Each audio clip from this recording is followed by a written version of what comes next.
Hi, I'm Henry Gilliland, an automation specialist with ES&E. In this video, I'll be unboxing the Armor Kinetix distributed servo drive.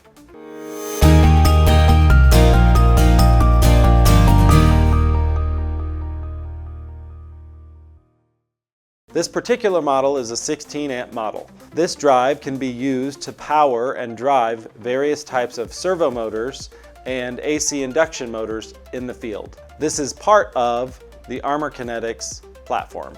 So let's open it up and see what we have inside. 3 days later. So on the front here we have various status indicator LEDs for different types of diagnostics. So we have a lot of diagnostics that are going to be available to us in the field to tell us if there's a fault, if everything's good, all kinds of different things associated with those LEDs.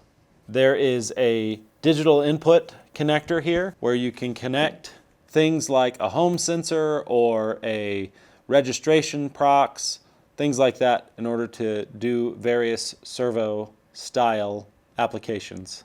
You can set the IP address of this device in the field using these rotary switches, as long as you'd like to use a standard 192.168.1 setup. If you want to use something else, there's a different method for setting the IP address. You can use bootp or the Ethernet IP commissioning tool.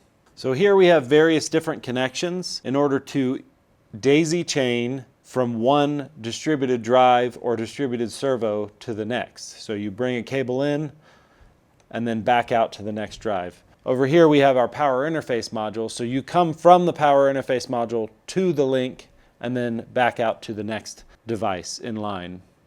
And then we have our servo connection here, servo or motor connection here. So we have a power and encoder, or a separate encoder for an MP series style motor. So that's our Armor Kinetix distributed servo drive. If you have any questions or you'd like to figure out how to get one of these, contact your ES&E account manager today. Thanks for watching.